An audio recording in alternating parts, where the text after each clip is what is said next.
and welcome to Mirador Television. We are the biggest little TV in the world, based in Lewes, East Sussex in England. Our aim is to entertain and to spice things up a little. We will also keep an eye on the local politics, because let's face it, someone has to. Our programs range from stories about the local people to stories about people from all the way across the pond. Brought to you by our wonderful colleagues in New York. So why not sit back, relax with your favourite cuppa, or maybe your favourite tipple, and enjoy. This is Mirador Television.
Oh, talk about headaches.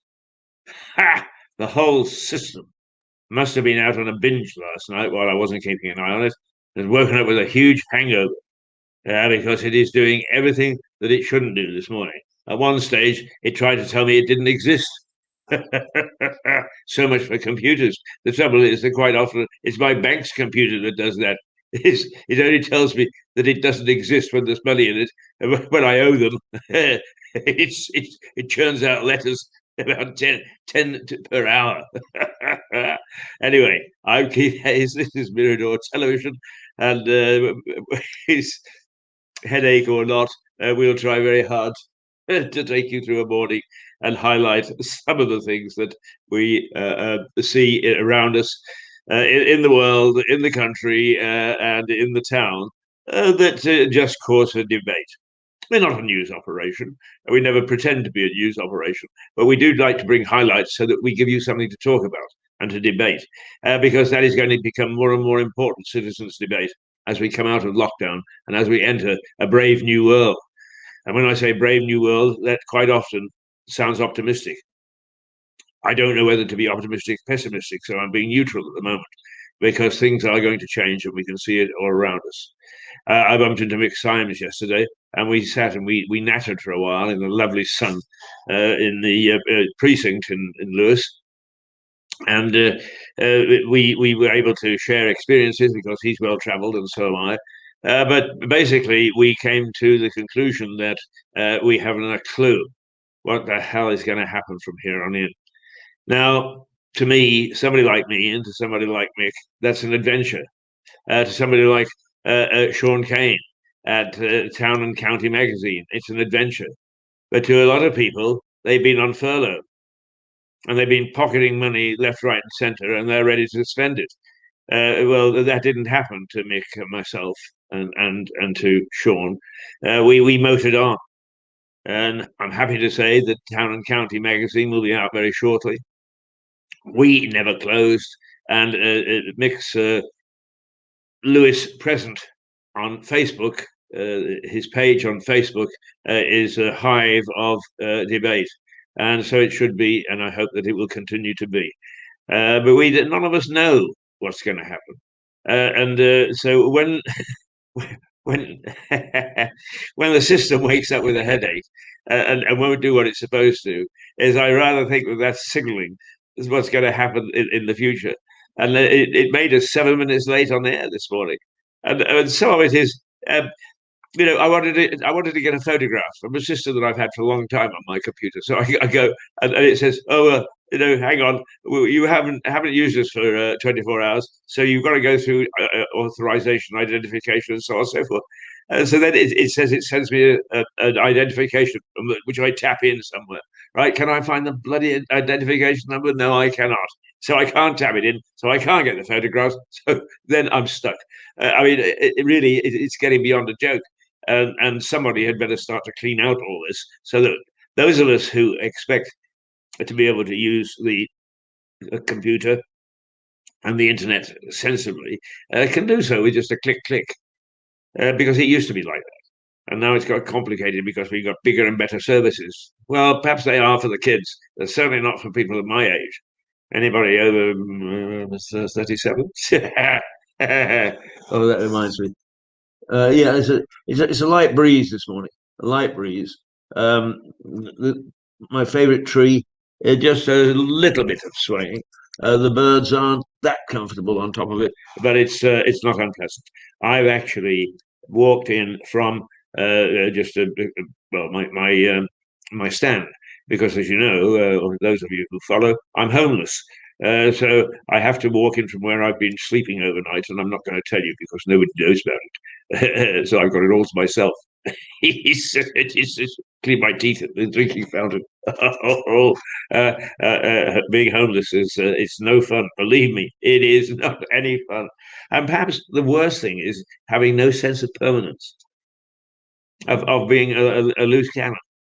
Oh, how great! You can roam to wherever you want, or you can't right now because of lockdown. Well, you can get help from here. Well, been there once. It doesn't help. Anyway, it's believe me, I have a great sympathy for the homeless. I mean, the legitimate homeless than I ever had before. I know, and you're absolutely right. There are some people that set themselves up as beggars, and they actually sort of make a lot of money at it. And how the hell they could possibly sit there day after day with a cap and reading a book and saying a virtual thank you to some people when they throw some money in, I have no idea. But some of them have made it a business. And I have to say, I spent a lot of time, in fact, we were discussing this with Mick yesterday, a lot of time in Romania. And in fact, I lived there for a year and a half in Bucharest. And in living there, you get to know some of the things that are happening. And the travelers, if you want to call them that, although they're not that, they are a community in their own right. In Romania, there is evidence that they have done some pretty awful things to evoke sympathy and make sure that the donations reach a certain level. So there you are. That's what I suppose there's a difference between begging and homelessness. Yes, there is. Except if you're homeless, how do you make your money? You've got to make some money. Otherwise, you're endlessly on the books of the state. All right, that's enough for that. Because let's have a look at a couple of the headlines this morning. First of all, thanks to, I think it's Hello Magazine, there's a little memory lane piece, because today is the Queen's birthday, her 95th birthday. And if you actually went onto the web to try and find a few details, you'd think that that birthday wasn't in existence. It wasn't happening. They hide it behind all sorts of things. I mean, it's the state of journalism, online journalism anyway, that the old who, why, where, what, where, how, etc., etc., is not applied. So you miss out some vital information. First of all, I couldn't find out. I just wanted to confirm how old she was, 95. At least 3 stories I read, and there was no mention of her age at all. So, happy birthday. But it doesn't matter whether you're a royalist or not a royalist, or you're fed up with the antics of the royal family at the moment, or you're not. She is the head of state, and a fine head of state she is. So put aside the hijinks of the firm, of the family. That's one thing. But we have a constitutional monarchy, and as I've said time and time again, in my view, is the best form of government anywhere in the world. A constitutional monarchy, and particularly the way that ours has grown up, because we don't have a written constitution as such. Yeah, some things are written, some things are precedent, some things come from the courts. It's an interesting amalgam of. We've got actually sort of the best bits of all things, and long may we have it. And the head of all that, and not really that much of a titular head, because if you understand what goes on behind the background, is the Queen can be quite a powerful person, and so she should be. She's head of state. But she's been a stable head of state and a good head of state, and today is her 95th birthday, and I want to see her prosper because I want to see a stable society in the United Kingdom. And if that's not a decent enough objective, you tell me what yours is. That is, if it's any better. Anyway, let's look at this and see what it has to say.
Well, there we are, courtesy of I think it's Hello Magazine. It's a nice little reminder of her life, and we hope and wish that she has a good 95th birthday.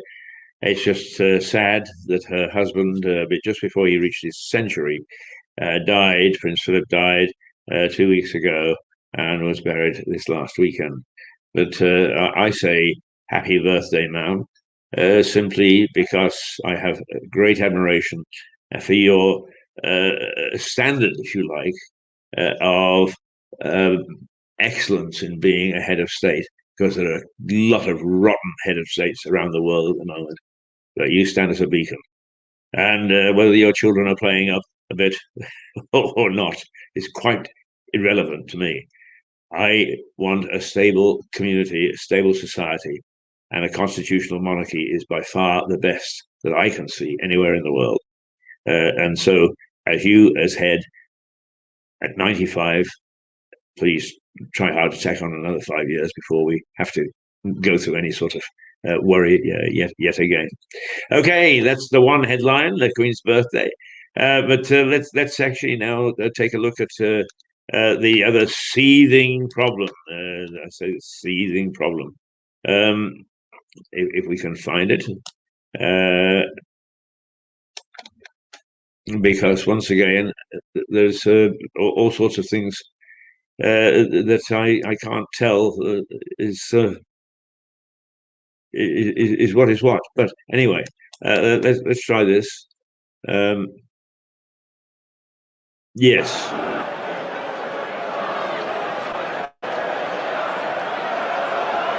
The question of the breakaway Super League with next top football teams all jumping up and down with glee because this was going to be another a banker's paradise for them. Well, the fans, the government, just about everybody, other than the football themselves, but the fans of the football club, and in some cases the managers of the football club and the players of the football club. This is the most dreadful idea to actually take these teams out of UK football, put them into the European Super League, so that people can make great oodles of money. There is a big, big opposition to greed at the moment coming out. And this was agreed. Well, the news this morning is that all six have now pulled out, and the thing is left wanting. So I'm happy to say that the football situation seems to have temporarily been resolved. But don't think that they'll go away. They won't.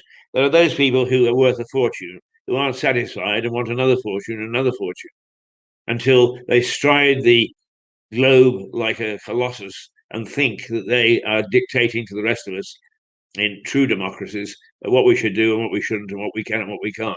Well, they've found out they've come up against a brick wall this time, and it's people power. I'm delighted, absolutely, to say that it is. Yeah, let's see. There's another scandal brewing that the Dyson, maker of manufacturing sweepers, cleaners, hoovers, whatever we want to call them, is alleged that Boris Johnson said he would help fix his tax issue. Now that's another scandal bubbling, and the scandals are coming left, right, and centre.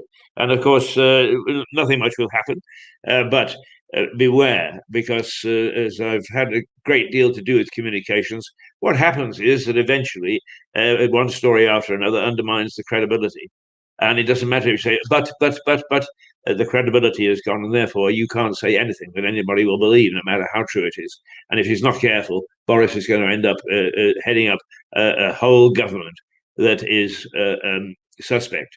Now, I had a very interesting day yesterday because I had some stuff to do around town to try and take me off the homeless list, and I bumped into an old friend that I've mentioned many a time, Clive Shorthouse, and Clive actually takes the view that Boris is doing quite a good job, and that his cabinet are doing quite a good job. So we entered into a good feisty debate, yelling and screaming and shouting. We were sitting at the Riverside Cafe, where I've discovered you can get a beer. Absolutely wonderful. Because the other two restaurants, which sometimes are open and sometimes not, have been very erratic. So they're not really being very good to their clients, their customers. But nonetheless, I bumped into Clive and his wife Mary, and she's some lady too. I mean, I'm not going to reveal a lady's age, but she's of a passable amount of years. Let's put it that way. And at that day, decided to go and get a PhD. God bless her, which she did. Can you believe it? But anyway, Clive is a supporter of the government. I am a skeptic. I'm neither there or neither here nor there. I'm a skeptic, and it's an interesting position to take when the arguments come up, because you can listen and make up your mind as people pour scorn. But it is interesting how we are reflected by the media, and then everybody actually makes it sound as if it's the media. For instance, people who read the Guardian take a particular point of view, political point of view. There's nothing wrong with that, but then it tars the media with that brush. So if you read the Guardian, you're sort of somewhere in surreal land. And not really touching the ground, and that makes it the paper's fault. It's the same as the Mail. You hear people yelling about the Mail, but in fact, the Mail is a very good newspaper if you look at it from simply a professional point of view. But anybody who reads the Mail is tarred with the brush of the people who are political leanings of those people. But they're the people's leanings, not the newspapers. Get off the press's back, for God's sake, and start to take a look at yourself. what you believe and what you don't. There's nothing wrong with that. I mean, yes, okay, extremes we have to watch. But generally speaking, people will yell and scream and do all sorts of things and take a viewpoint, and that is healthy. It is healthy. And the big problem with a lot of the youngsters today, and I say youngsters, is the generations coming up, is that they do not tolerate anything that it doesn't fit in with their own view of things. Pull down statues, close universities, do away with this, do away with that. Don't talk to these people. How dare you? Let's censor you. Get these people fired. That's dreadful. That's dreadful. Do you remember who did that? Yes, they had a salute like that. And that's the way I view you. You've got a legitimate point of view, but you've got to put it into the mix. You've got to put it into the debating area. You can't just go around saying the rest of us who disagree with you are extremists or I mean, rapists or feminists or whatever. That's rubbish. And as I said to Clive yesterday, I don't have an ism in me. I have two things when it comes to prejudice that bother me. One is age, because ageism is rife. It doesn't appear to be, but it is. As you look at it, there's so many things that say if you're over 60, if you're over 70, you needn't bother, right? Quite often, the insurance people are the worst. 80, get lost. Mind you, I mean, they're in it for the gamble, aren't they? They hope that you'll last to a ripe old age. But if you've lasted already, and then you'll say, "Can I take out some insurance?" They're on a downer. But those are the isms that, or the ism is ageism, is the one that really gets me going, and it's prevalent. But the other thing is people will say, we are not prejudiced. We are an open society. Well, you tell me this. I lived and worked in Canada for 15 years. And part of the reason that I came back was because I found it very difficult. I was one of the very, very few Brits to break through the barrier and broadcast. But even then, there are lots of things that were denied to me because I sounded different to the Canadians, right? Oh, is that an ism? I believe it is. I believe that they were prejudiced. And you will still hear a number of Canadians, and for that matter, Americans, prejudiced because of the way we sound. That's BS. And actually, the sad thing is that in my time in Northern Ireland, and I stay in touch with my daughter who lives there, it still prevails there. They call themselves loyalists, but in fact, I had many issues when I was there with the way I sound. Well, the way I sound is the way I sound. It doesn't actually make me anything. It doesn't make me prejudiced. Doesn't. But there are those that are not willing to lower their prejudices because of the way somebody sounds, and we've really got to overcome that. So there we go. That's another thing this morning, and all that. I know how I got onto that. It's because Clive and I had a wonderful situation a few years ago where he was holding a tea for charity, and he invited my late wife and I over. We sat and we had tea, and it was supposed to start at 3 o'clock, and at 3:30 there was nobody there except us. And eventually, he went and checked his diary, and he was a week ahead. So anyway, he said, "Well, we've got the tea here. Let's have tea." So we scoffed it, including a chocolate cake. And in the middle of the week, he rang me in panic and said, "The lady who's donated the chocolate cake wants to come and present it to whoever wins it in the raffle." And it was inside our stomachs. So we had to go around Lewis trying to look for a chocolate cake. We hadn't a clue what it looked like initially. We'd eaten it, and there was no trace of it. And we had to try and find something that we thought might approximate. We did manage to get away with our heads intact. But that's the sort of person that Clive is, and a wonderful family they are. Very talented family. Very talented family. They live in New Haven. They produce the singing duo Dandelion Charm. If you haven't heard Dandelion Charm, you're missing a trick. Very good. And they write their own stuff. And they really are quite superb. Husband, Claire and John. They a husband and wife team, and boy, are they good. And then there are two others. Is Charlotte, who is an opera singer, and uh, Fleur, who is a storyteller. And there are a little society of storytellers. They are professionals and they're very good at it. And if you listen to a story that they do, and they hold workshops and so on, it's not a hugely popular a form of entertainment, but it should get better and better and better, because there are several other people that I know who are also part of this storytelling group, and listening to them is a delight. Right. Why am I rabbiting on about that? And where am I? 3 minutes past 8. Well, I know I started late, but 3 minutes past 8. Let's do something that's sort of pleasant, because I'm going to replay the photographs that Susan Harris takes early in the morning, and they really are. They show Lewis up at his best. And so let's take a minute and just take a look at her latest crop.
Right, where are we? Where am I? Here I am.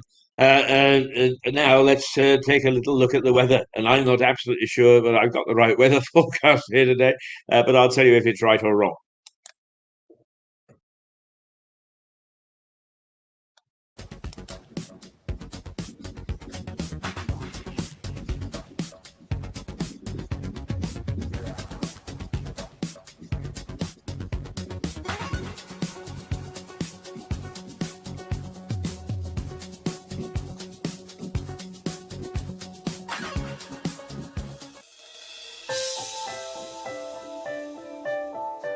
Correct.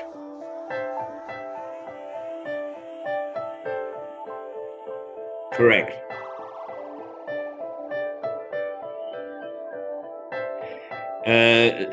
Yes, high is going to be 14 today. The low is 7. Yes, correct. Oh, when you see me with an Ha! umbrella, it's Correct. raining.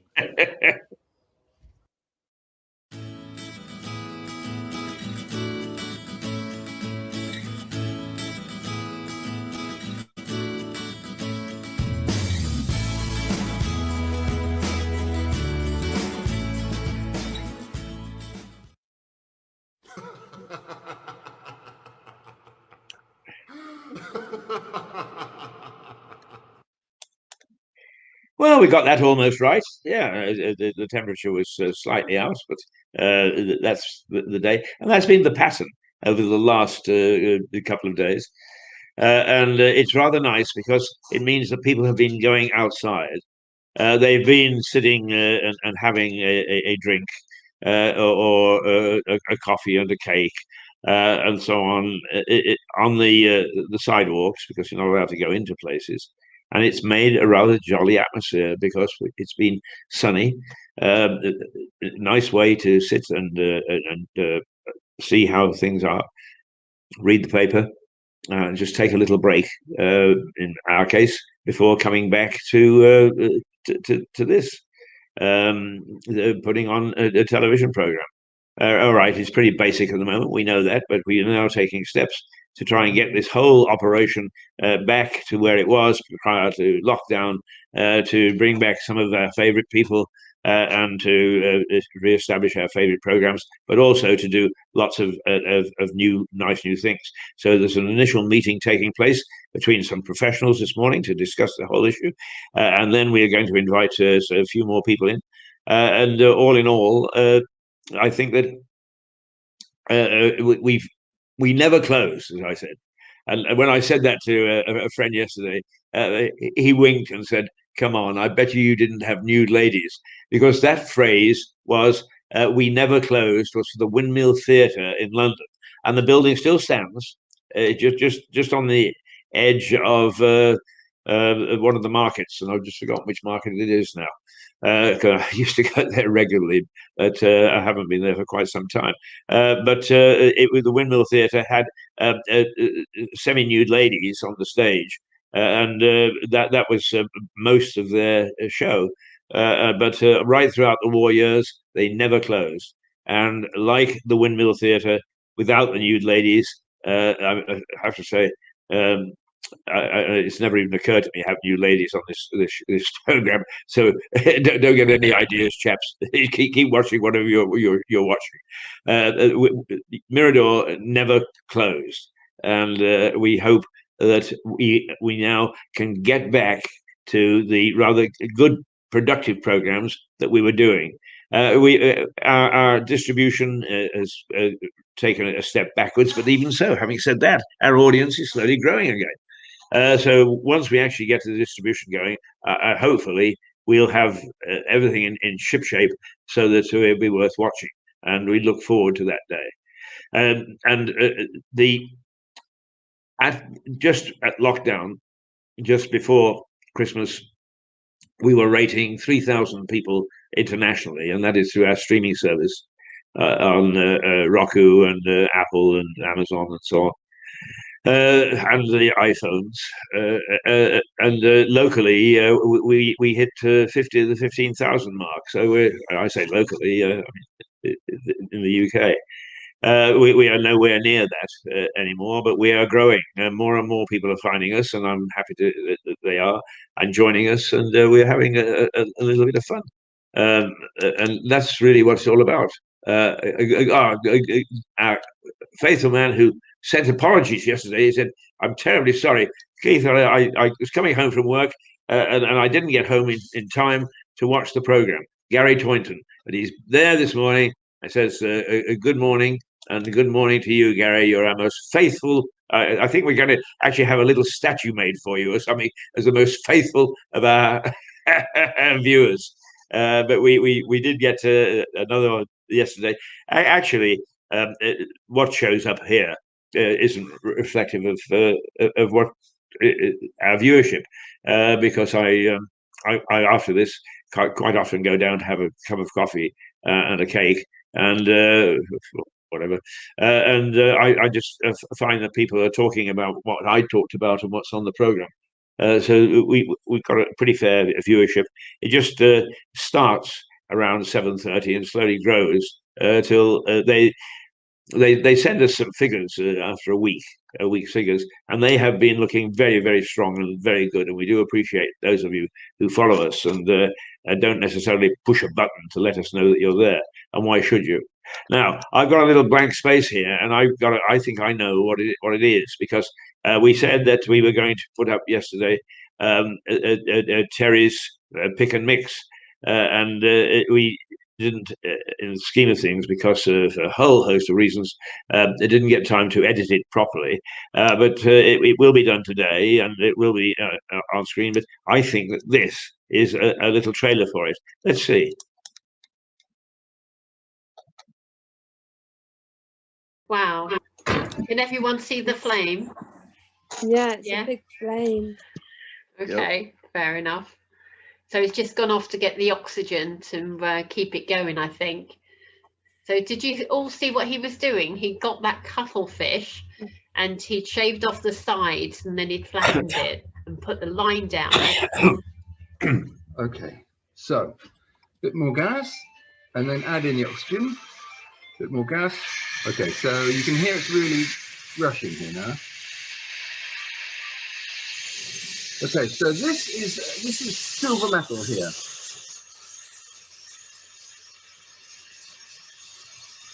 Now, can you see how fast it's melting? You see that? Yes, yes. Yes. So I've got to get the whole thing so it's a molten ball. Okay.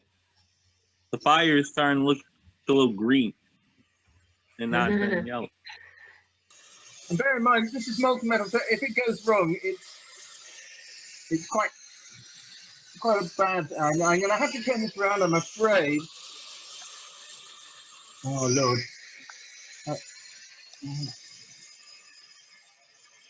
Okay. Oh, I can see a bit of smoke. Okay, yeah, there's smoke in it. And you can see that this is going solid, and I'm going to have to take this out before this borax goes solid. Otherwise, my silver gets stuck in the crucible. So I'm just going to do that You whilst have I'm to here. do it So quite taking my silver quickly, out. I imagine. There, okay. You can see it. Oh fuck! It's still. I've got it. Yeah, I just dropped that on the bench. And so here. Okay, so inside here, I undo it. Everything looks good because the silver hasn't come through here, and I saw it going. So we'll see what happens. Okay, so we open this up, and this is kind of a magic moment at this point when you open it up to see what's happening inside. So I'm going to turn it over. Ta-da! And then can you see where the silver has gone in? Here. Okay. And then it's poured down here. Now, can you see it's a bit hollow there? That's where it shrunk. Yes. It's okay. I'll get away with that. Well, there we are. That's the sort of interesting thing that we come up with. Terry is based in Lewis. She looks after a New York charity. Yeah, of course, over the pond, as doesn't everyone. She does a magnificent job of creating a forum for the charity, which helps, I think the word is mentally challenged youngsters. And I've been on that program, and believe me, they are as bright as buttons. Oh boy, are they right at you, right in your face, but intelligent with it and bright with it. And they create all sorts of things. We wish we could bring some of them to you, but copyright, unfortunately, prevents us from doing that. And we're going to find a way around it. And all things develop in given a good time. But this particular program is done about a man who deals in silver, Mr. Swan, once again in Lewis. So you've got Lewis, New York, Lewis, and it's a wonderful mix, and it works so very well. And I'm happy to say that Terry, although her charity work takes up a lot of her time, is now a regular presenter with Terry's Pick and Mix. And the whole idea of Pick and Mix is who knows what she's going to pick today and mix tomorrow.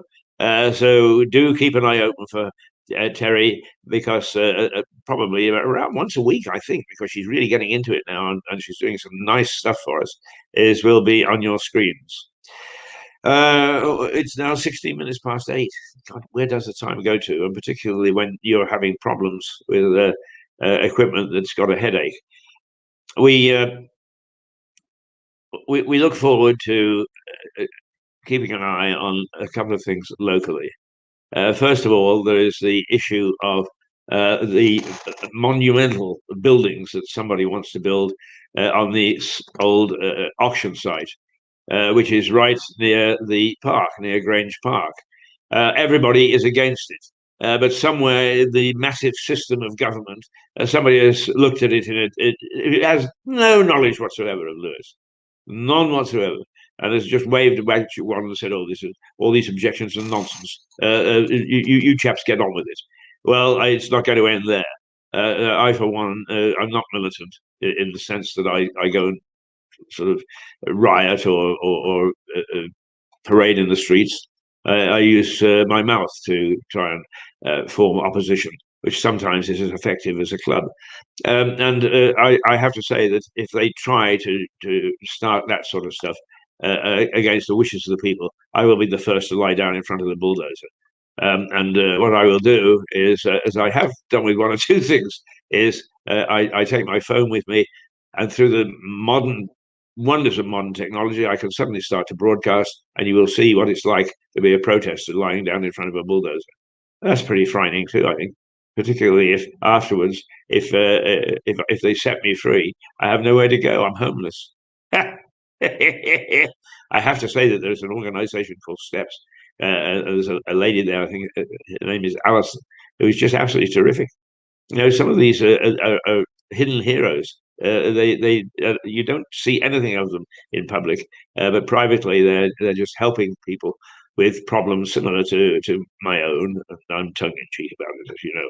But the fact is, there are a lot of homeless people who need help, and quite often they don't get it from the council because the council aren't they're not trained to handle these sort of things. And anyway, they've got so much else on their plate, is they tend to push things to the back. But this organisation is most certainly concerned about older people, for one thing, but for all people who need some sort of help and don't understand the system. Because, you know, it is sad to say the difference between sometimes getting support and not getting support is whether you fill in the form properly. And one of the things that this organisation does is it studies and it understands how the form should be filled in, so that people aren't being denied their right measure without any sort of reason other than they didn't fill in the form properly. And believe me, civil servants don't care, because that's what they're taught to do. Fill in the form. Correct ones over there, incorrect ones there. Don't worry about the incorrect ones. We just send a letter. Denied. Boo. Bing. There we go. Anyway, that's me. 19 minutes past 8 o'clock. There's a UK ticket holder who is the ticket's worth £59 million in the Euro Million jackpot. Nobody said who it is yet. All I can tell you with absolute certainty is it is not me. I most certainly do not have his. I do not have. How much is it? £59 million in the bank this morning. But there we are. It's a huge amount of money. So somebody is sitting there with a piece of paper that's worth all sorts of things. But the story after that is one that is contentious, and so it's 20 past 8, and I think it's time that I had a bit of contention this morning, and that is that Johnny Mercer, who's the defence minister, and is an ex-soldier. He is a military man, and he understands the armed forces, and he's quit. And the reason he's quit is because the legislation that protected soldiers from war crimes, if you like, has been amended so that there are some people that are still exposed. Now, when I say war crimes, the thing is that if you've ever been in any sort of conflict whatsoever, and I'm not a soldier, I haven't been in the trenches, I haven't been in the front line, but I've had a lot to do with the military because I'm a journalist, and I had a lot to do with the situation in Northern Ireland, and I know how frightening it can be. And those people who weren't frightened because they were sitting in Westminster, although the IRA's tentacles reached out to Westminster on a couple of occasions.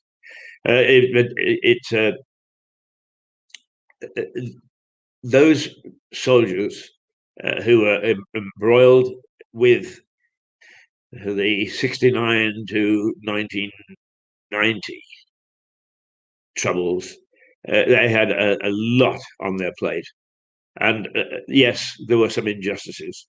The fact of the matter is is, and I do think that this is where authority has got it wrong. I'm sorry, but there were horrible things done by the IRA. There were horrible things done by the various loyalist factions, the UDA, and they were nasty things. But yes, there were in turn then things done by the armed forces, and one would like to think that the discipline is such that they wouldn't do those sort of things. But you know, when you're faced with life or death, and I've been on patrol with the British Army actually at midnight on St Patrick's Day in Belfast, and see what they have to face, is you have great sympathy for them. And in fact, all those people who say, "Oh, no, no, the army did this and the army did that," it's well, go and as is one of my Canadian friends who was challenged over the lack of sugar during Canada during the war, and he'd been a fighter pilot, and he said, "Go get some flack up your," you know, in other words, if you haven't experienced it, stop whinging about the little things. Yes, we want justice. But what Mercer is saying is we're throwing some of these people to the wolves for political reasons, and that's right.